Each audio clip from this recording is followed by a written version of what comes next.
1517년 10월 31일에 마르틴 루터가 자기가 심우하던 비텐베르크 성당 게시판에 교회는 변화되어야 한다, 교회는 이러면 안 된다, 95가지 조항을 조목조목 적어서 그렇습니다. 때마침 그 얼마 전에 구텐베르크가 인쇄술, 인쇄기계를 발명했습니다. 그래서 마르틴 루터의 95가지 그 교회 개혁에 대한 조항이 인쇄가 되어서 대중에게 전달될 수 있었습니다. 그 요즘 말하면 대박을 터뜨린 거지요. 아마 구텐베르크의 인쇄기계가 없었으면은 종교개혁이 그렇게 성공적인 궤도에 올라서기가 어려웠을 겁니다. 그런데 1517년 10월 31일에 갑자기 그런 개혁 깃발이 올라간 것이 아니고 한 200여 년 전부터 계속해서 개혁에 대한 요구가 있었습니다. 1300년대에 영국 옥스퍼드 대학의 교수인 존 위클리프가 개혁을 끊임없이 주장했습니다. 존 위클리프 교수의 주장은 지금 읽어보면 상식적인 얘기입니다. 교회가 정치에 그렇게 관여하는 것은 안 된다. 정치는 정치, 신앙은 신앙, 차별이 돼야 한다. 교황도 사람인데 교황이 되면 허물과 약점이 없다. 그런 이론은 터무니없는 얘기다. 그리고 성찬 예식 드릴 때에 신부님이 기도하고 나면 떡이 100% 예수님의 살로 바뀌고 포도주가 100% 예수님의 피로 바뀐다. 그걸 화채설. 그거는 근거 없는 얘기다. 떡은 떡이고 포도주는 포도주지 뭘 기도한다고 그 자리에서 100% 예수님의 살, 예수님의 피로 바뀌겠냐. 성경에서는 내가 올 때까지 이것을 기념하라 했다. 기념설을 주장했습니다. 지금 우리가 보면 당연한 얘기지요. 근데 그 시대에는 아주 센세이셔널한 도전이었습니다. 존 위클리프의 주장에 많은 사람이 공감을 했습니다. 그건 상식에 맞는 거이고 성경에 맞는 거이니까 제대로 판단이 되는 사람은 공감할 수밖에 없지요. 그런데 예나 지금이나 종교계가 제도화되고 인간의 생각이 들어가면 종교계가 부패하면은 참 골치 아픕니다. 그때나 지금이나 교회가 병들면 고칠 약이 없어요. 신약 구약이 안 들으면은 뭔 약이 되겠습니까? 농약이나 지약밖에 안 듣는 거예요. 응? 그 부패한 로마 가톨릭 교회가 그걸 반성을 해서 그렇다. 지금 고칠 수 있는 건 고치고 어려운 거는 단계적으로 고치자. 이렇게 나갔으면은 됐을 텐데 존 위클리프 교수를 파문을 하고 박해를 했습니다. 그런데 위클리프 교수가 그런다고 굽힐 사람이 아니지요. 계속해서 주장하다가 죽어서 무덤에 묻혔는데 가톨릭 교회가 얼마나 못된 짓을 했느냐 하면은 무덤에 묻힌 시체를 끄집어내서 불태워서 그 죄를 데임스 강에 뿌렸습니다. 강물에 그 뼈를 뿌렸어요. 종교 역사가가 그걸 쓰기를 존 위클리프의 그 뼈가 강물에 흘려서 가는 곳마다 개혁의 불길이 번져 나갔다. 아주 그렇게 드라마틱하게 표현했습니다. 근데 그 뒤에 100여 년 뒤에 체코의 프라하, 체코 수도가 프라하입니다. 프라하 대학의 존 후스라는 교수가 위클리프의 글을 읽고 맞다. 위클리프의 말이 뭐이 틀리냐? 성경적이고 상식에 맞고 인간 이성에 합당한 것이 아니냐? 그래서 존 위클리프의 글을 보고하고 자기 생각을 퍼뜨리고 계속해서 그것을 퍼뜨렸습니다. 아주 백성들이요 구름대같이 모여서 그 강의를 들었어요. 그러니까 가톨릭 교회에서 그걸 미워해가지고 파문을 시키고, 그러니까 더 세게 번지니까 가톨릭 교회에서 사기를 쳤습니다. 좋다, 당신 얘기하는 거 한번 들어보자. 한번 만나가지고 서로 대담을 해보자. 언제 몇 월 몇 시에 와라. 그러니까 프라하 시민들이, 프라하 대학 동료들이 후스 교수님 위험해요. 그 신부들의 겉모술수요 갔다가는 다칠 깁니다. 그랬는데 가톨릭 교회에서 머리털 하나도 안 다치겠다. 신분 보장을 한다. 교회를 못 묻으면은 영주, 정치 지도자지요, 영주에 보증서를 보내겠다. 후스가 그 말을 듣고 오라는 대로 갔습니다. 도착하는 자리에서 체포해서 매일 고문을 했습니다. 뼈가 으스러지는 고문을 1년간 1415년에 화형을 했습니다. 1415년. 그런데 화형장에서 장작을 밑에 쌓아놓고 묶어놓고 불을 찌르지 않습니까? 불길이 타오르는데 존 후스 박사가 대중들을 바라보면서 사사후를 토했는데 아주 대단한 말을 했습니다. 나는 지금 화형장에서 사라진다. 100년 뒤에 진짜 개혁의 불꽃이 일어날 텐데 어떤 불로도 끌 수 없을 것이다. 그러고 숨졌어요. 그 불에 타 죽었습니다. 그런데 딱 102년 뒤에 1517년 10월 31일에 마르틴 루터가 102년 전에 후스가 불길에 숨지면서 외친 대로 딱 10월 31일에 교회는 이렇게 개혁돼야 한다. 그걸 95가지 내건 거지요. 순간순간 다 성령의 역사가 때를 따라 인도하신 줄로 믿습니다. 마르틴 루터가 그렇게 선포를 하고 주장을 하니까 로마 가톨릭 교회에서 회유하다가 협박하다가 안 되니까 파문을 시켰어요. 그래가지고서는 존 후스한테 했던 것처럼 보름스, 독일식 발음은 보름스, WORMS, 영어로는 웜스, 거기다가 불렀어요. 와가지고 한번 시비를 가려보자. 마르틴 루터 몇 월 며칠 보름스로 와라. 우리 교회 이름으로 다 신분 보장할 테니 그리로 와라.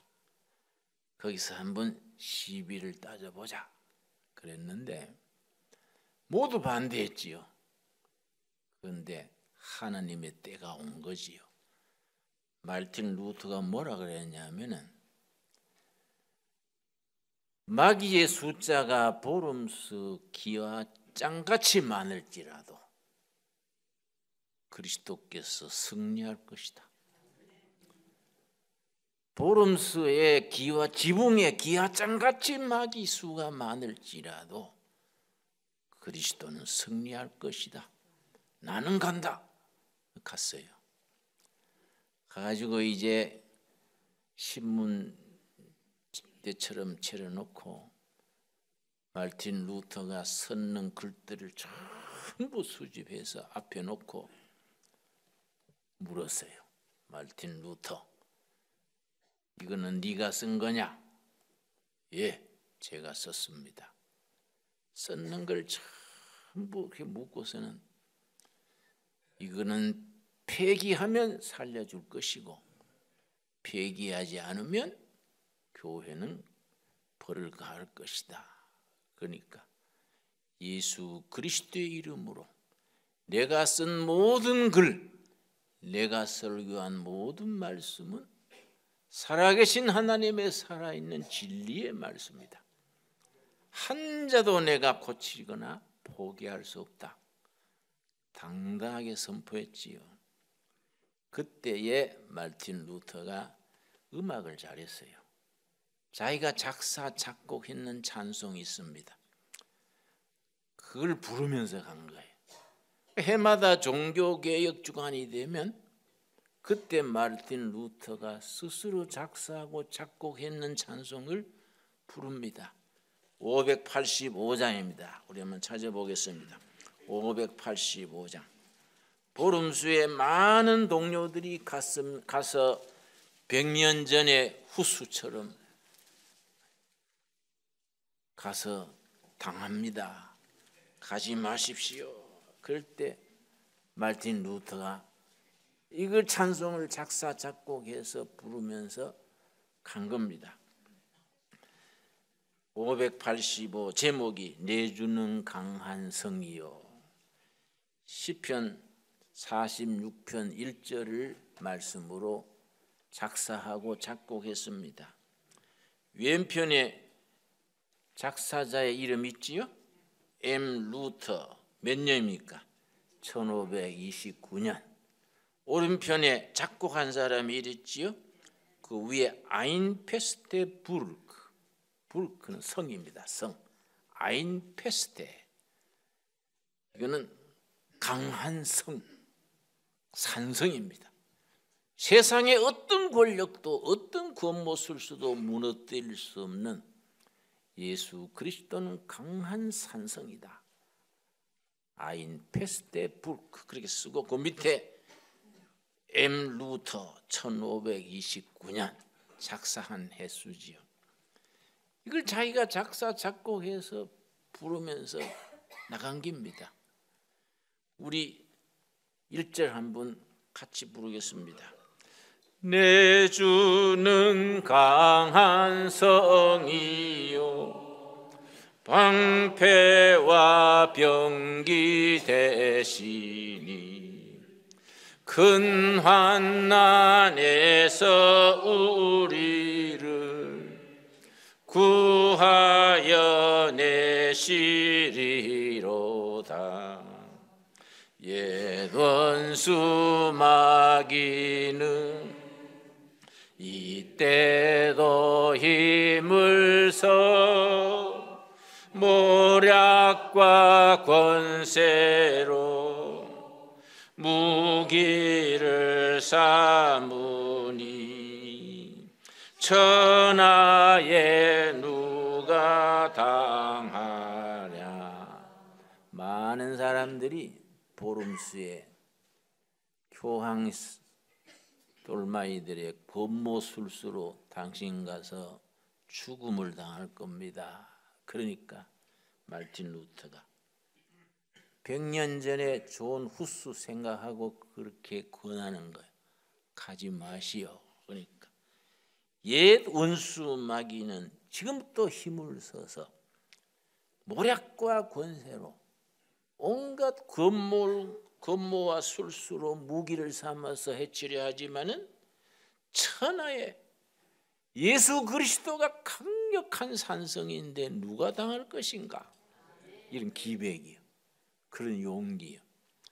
목숨을 거는 용기와 기백이 아니고는 이런 가사 찬송이 나올 수 없지요.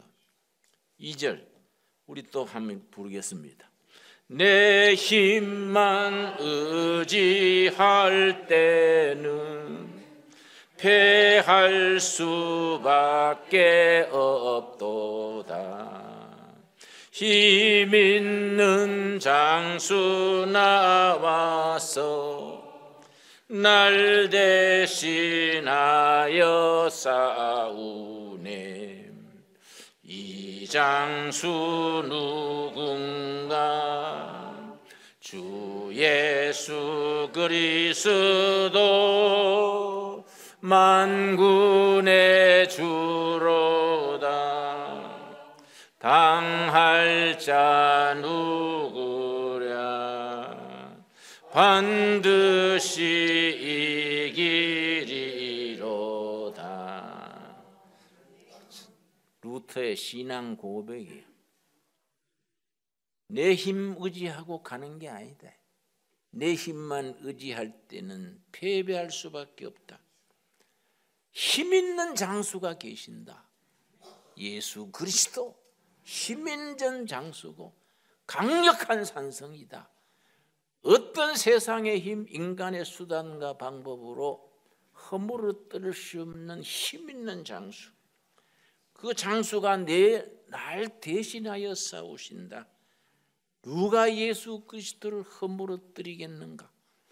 아주 참 우리 크리스찬들이 이런 신앙, 이런 기백을 가져야 하고, 종교개혁 운동이 온갖 악조건 속에서 승리할 수 있었던 것은 이런 확신에서 나오는 겁니다.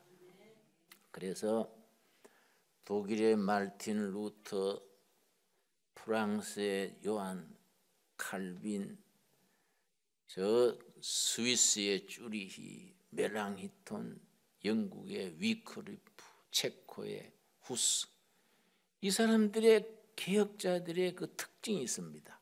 세 가지. 철저한 성경학자입니다.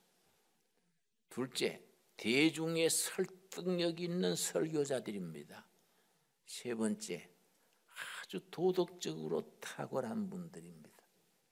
이 세 가지 조건이 합쳐져서 그 시대를 변화시킨 겁니다. 여러분, 예수 그리스도는 능력이다. 능력. 복음은 능력이다.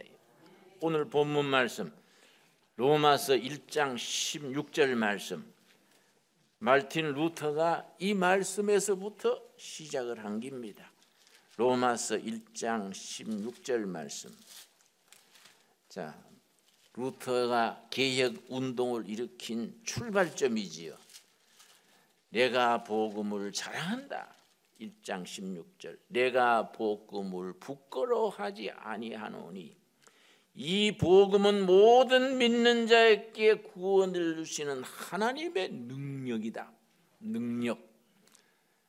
헬라의 두나미스입니다. 두나미스. 복음은 능력, 파워다. 어떤 능력이냐? 세상을 변화시키는 능력이고, 영혼을 구원하는 능력이고, 병든 자를 치료하는 능력이고, 낙심한 자를 희망과 용기를 주는 능력이다. 두나미스. 두나미스라는 그 헬라어 단어에서 영어 단어가 둘이 나왔습니다. 첫째는 다이나마이트. 산을 허물어뜨리고 건물을 무너뜨리는, 바위를 깨뜨리는 그 파워, 다이나마이트.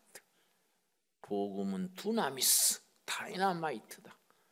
강팍한 심령을 변화시키고 굳어진 세계를 변화시키고 절망에 빠진 역사를 새롭게 만드는 두나미스, 다이나마이트 같은 폭발하는 힘이다. 다이나믹. 두 번째 영어가 다이나믹입니다. 어린아이가 자라듯이, 나무가 자라듯이, 햇빛이 봄눈을 녹이고 생명이 태어나게 하듯이 생명의 역사를 일으키는 두나미스, 다이나믹한 힘이다. 여러분, 복음의 능력은 말씀드린 것처럼 네 가지입니다. 네 가지. 여러 가지 능력을 말할 수 있지만은 핵심은 네 가지입니다. 첫째는 모든 믿는 자를 구원에 이르게 하는 능력. 복음의 두나미스는 믿는 자의 영혼과 삶과 인생을 구원하는 능력이다. 이 땅에서 믿음으로 거듭나서 천국으로까지 이르는 구원의 능력이다. 두 번째, 복음의 두나미스는 어떤 능력이냐? 어떤 파워냐? 병든 사람, 약한 사람, 그 사람을 치료하는 능력이다. 회복하고 치료하는 능력. 그래서 복음의 능력은 치료하는 광선을 발휘해서 병든 자, 약한 자 회복시키고 치료한다. 여러분, 우리 교회도 많은 환자들이 있습니다. 복음의 두나미스 능력으로 회복되고 치료돼서 하나님께 영광 돌릴 수 있게 되기를 바랍니다. 온 교인들이 우리 환자 한 분 한 분을 위하여 합심해서 중보기도 할 때에 치료하시는 하나님의 능력 두나미스가 역사하게 될 줄로 믿습니다. 세 번째 복음의 능력은 낙심하는 자, 절망하는 자, 포기하는 자에게 희망을 심어주고 용기를 심어주고 새롭게 일으키는 복음의 두나미스 능력입니다. 능력. 그래서 절망이 있는 곳에 복음이 들어가면 희망으로 바뀌고, 낙심하는 곳에 복음이 들어가면은 용기와 희망으로 변화됩니다. 많은 사람이 좌절의 밑바닥에서 복음의 능력으로 새로워집니다. 복음의 능력의 네 번째는 병든 역사, 찌들고 병든 역사를 새롭게 하는 능력, 역사를 만드는 능력입니다. 히스토리 체인징, 히스토리 메이킹, 역사를 만들어내고 역사를 변화시키는 능력입니다. 복음은 어느 시대 어느 곳에서나 병들고 피폐한 역사를 변화시키는 하나님의 두나미스 능력입니다. 역사를 새롭게 만들어가는 두나미스 능력입니다. 여러분, 1950년 6월 25일 6.25 전쟁이 일어날 때에 북한의 교회가 2830교회랬습니다. 2830교회 지금은 흔적조차 없습니다. 서울의 관제교회, 봉수교회 하나 남아 있어요. 여러분, 하나님께서 하나님의 때 2830교회 다 회복되는 역사가 있게 될 줄로 믿습니다. 복음은 능력입니다. 복음은 하나님의 두나미스. 복음은 세상의 역사를 변화시키는 능력이요. 세상의 역사를 복음의 역사로, 하나님의 역사로 만들어 나가는 히스토리 메이킹 파워다. 복음을 만들어가는 두나미스고 세상을 변화시키는 능력입니다. 여러분, 로마서 12장 1절 2절 말씀 읽고 우리 종교개혁 500주년을 맞는 이 예배를 마칩시다. 로마서 12장 1절 2절 말씀. 그러므로 형제들아, 이 그러므로가 중요합니다. 그러므로 앞에 이 땅에 오신 하나님 그리스도께서 이뤄놓으신 구원의 사건, 복음의 핵심이 나오고, 그러므로 우리는 이렇게 살아야 한다. 이 복음의 구조입니다. 그러므로 형제들아, 이때 형제들은 동지들아, 그러므로 그리스도의 제자된 동지들아, 내가 하나님의 모든 자비하심으로 너희를 권하노니 너희 몸을 하나님이 기뻐하시는 산 제물로 드려라. 살아있는 제물, 구약시대에는 소고 양이고 비둘기고 죽어서 제단에 바쳤지만은 지금은 너희들은 살아있는 제물로, 평생을 제물로 바쳐라. 이것이 너희가 드릴 영적 예배니라. 여러분, 가정에서 일터에서, 마을에서 살아있는 제물로서 참 예배드리는 성도들이 될 수 있게 되기를 바랍니다. 날마다 생활 속에서, 과거의 가게에서, 주방에서, 연구실에서 우리는 살아있는 제물로 바치는 예배, 날마다 드리는 예배가 계획정신의 핵심입니다. 2절 뭐라 그랬습니까? 12장 2절, 너희는 이 세대를 본받지 말고, 우리 크리스찬들이 세상의 가치관, 세상의 풍속을 따라가는 것을 세속화라 그럽니다. 이 세상에 컨펌 휩쓸려 들지 말고 오직 마음을 새롭게 함으로 변화를 받아라. 세상에서 너희 자신이 트랜스폼, 너희 자신이 변화를 받아서 병들고 희망 없고 낙심해 있는 세상 역사를 변화시켜라. 그래서 종교개혁 주간을 맞을 때마다 우리가 되풀이해야 될 구호가 있습니다. 변화받아 변화시키자. 복음의 두나미스 능력으로 우리 자신의 심령이, 삶이 변화되어서 병들고 변질되고 희망이 없는 세상을 변화시켜서 치료하고 회복하고 용기를 주고 희망을 주는 복음의 역사를 이 땅에 심어갈 수 있게 되기를 바랍니다.